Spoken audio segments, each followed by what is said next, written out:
Hello and welcome. I'm your host, Neil Howard. Thank you so much for returning for another segment of Health Professional Radio.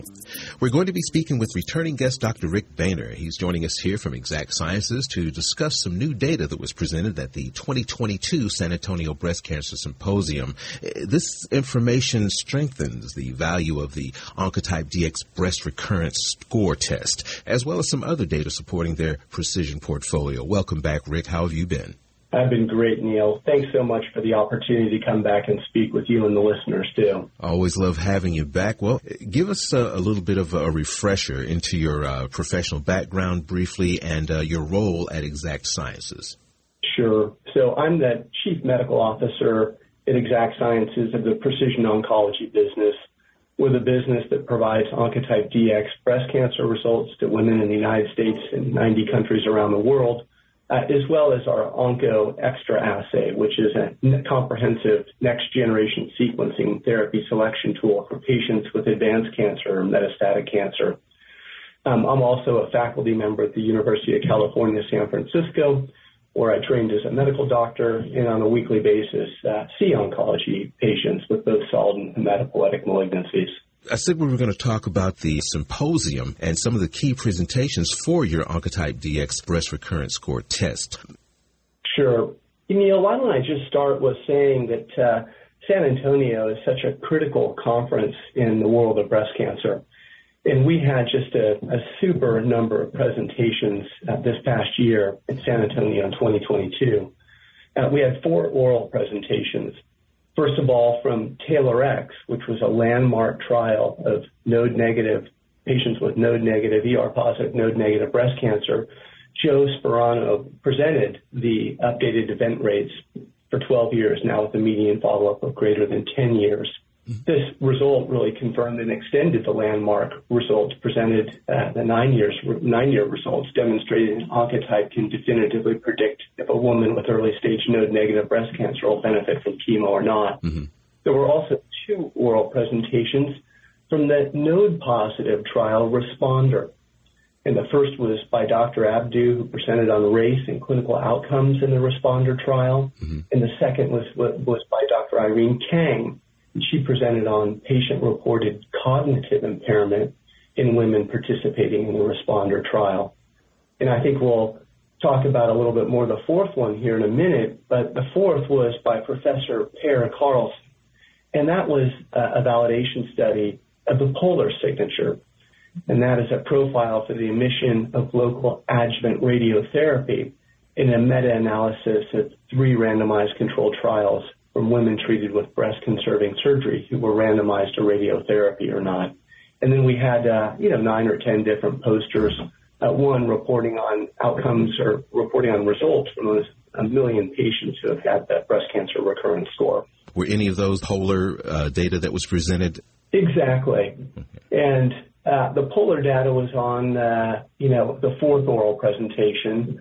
Polar, just for your listeners, is a 16-gene expression signature.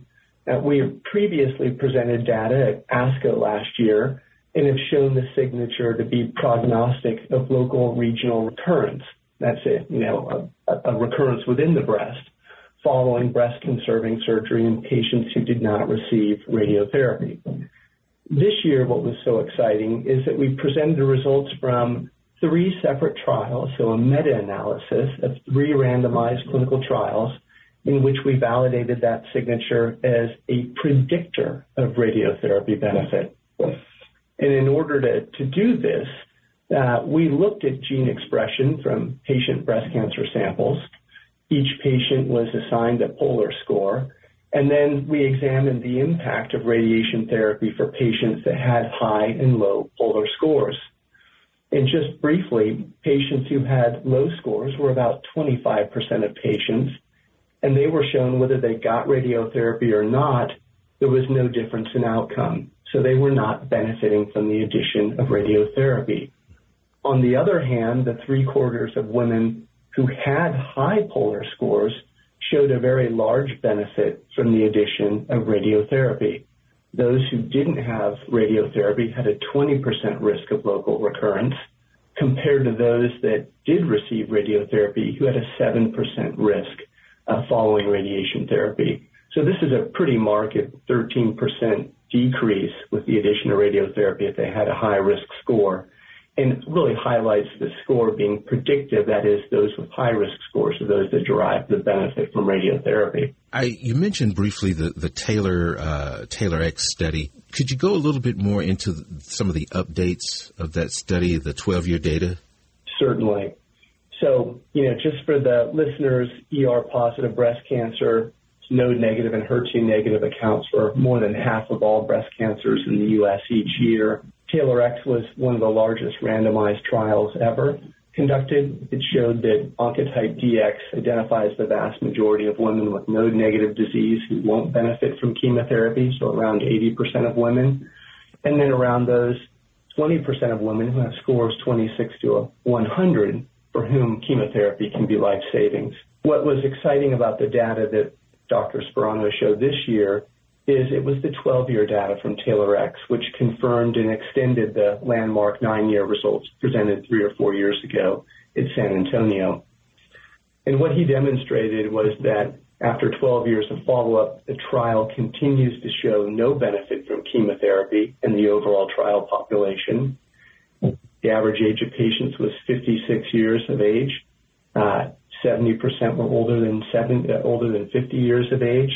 And consistent with the 9-year data, those that were older than 50, score 0 to 25, showed no benefit from the addition of chemotherapy. Scores 26 to 100 did show a benefit from the addition of chemotherapy.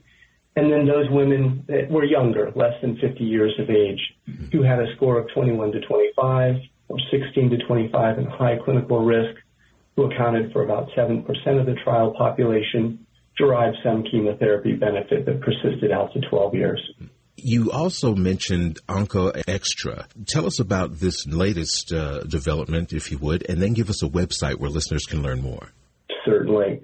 So OncoExtra, we're really excited about that. This is going to launch broadly this month.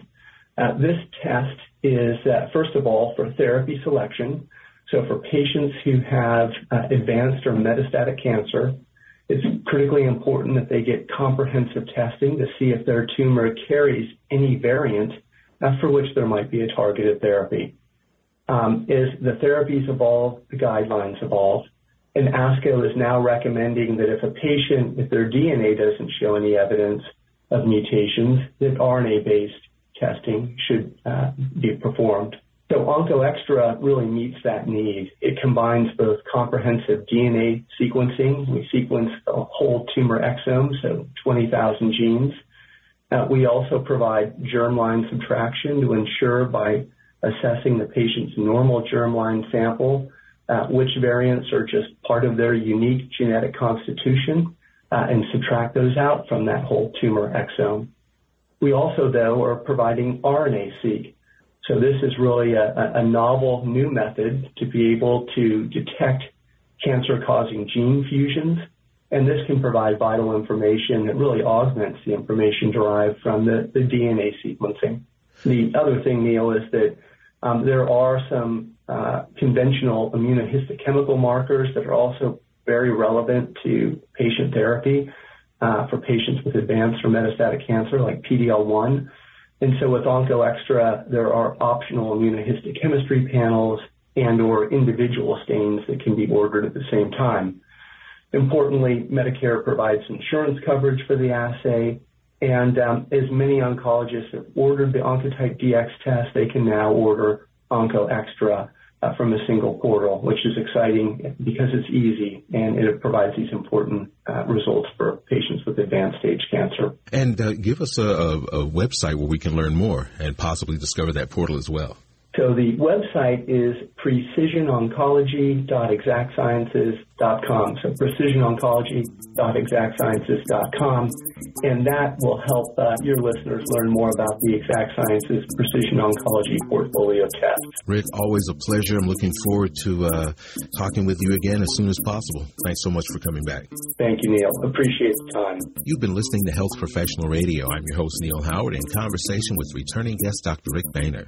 Audio copies of this program are available at hpr.fm and healthprofessionalradio.com.au. You can also subscribe to the podcast on iTunes, listen in, download at Anchor, Spotify, and be sure and subscribe to our YouTube channel at youtube.com/Health Professional Radio.